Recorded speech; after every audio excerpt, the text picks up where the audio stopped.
All right, late movie review, Dune Part 2. So I got to see this opening weekend.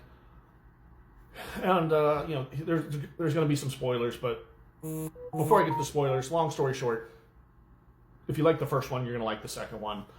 Visually, it's stunning. Story is good. It's very long, so be prepared for that.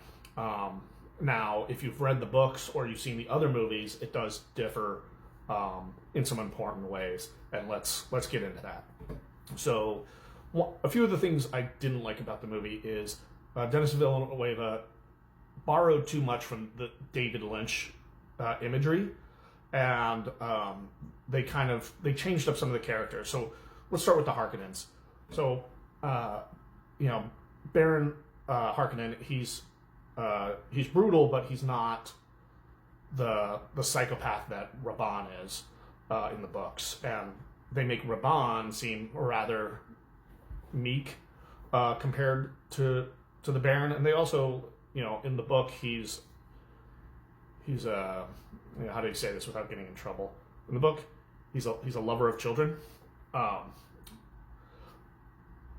In the books, they ignore that and they make him hetero. And also in the books, they're not like pale. They're pale, but they're not hairless albinos. They're redheads, for whatever reason. So I didn't like that and how they made Fade Ratha look. Like they weren't cannibals. Anyway, that's a minor thing. Also, Chani is not the feminist that she is in the movies. So in the books, she starts training with Jessica to become a Reverend Mother, and her father in the books is one of the people who helped propagate the Nissan Aghalib prophecy. So she was a believer in it and supported the things that he did, including taking Princess Irulan as wife for her to be concubine. She didn't run off on a sandworm like she does in the movie. So that part was kind of annoying what's his name? And Stilgar. He was not quite the religious fanatic that he is in the book. He slowly comes to believe in the prophecies. But the reason he takes in Paul and his mother is because Jessica is a Bene Gesserit, and they both know this thing called the Weirding Way, which they completely erase from the books. So in the books, the Weirding Way is a Bene Gesserit style of fighting that allow the Bene Gesserit having incredible control over their bodies, and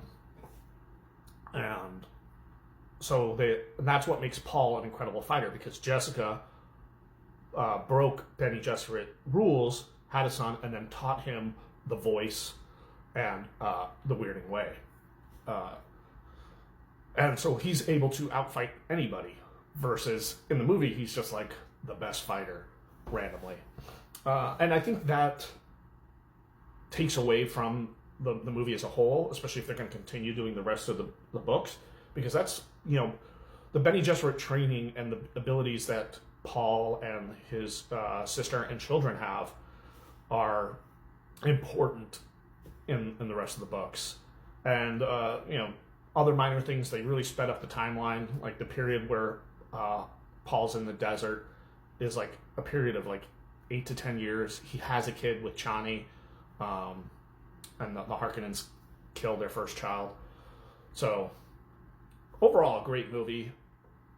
The second best Dune movie out there. I think the best most book accurate is the Sci-Fi Channel miniseries, but this one is really good. I really enjoyed it. If you haven't seen it in theaters yet, definitely go check it out. Let me know what you thought about the movie in the comments.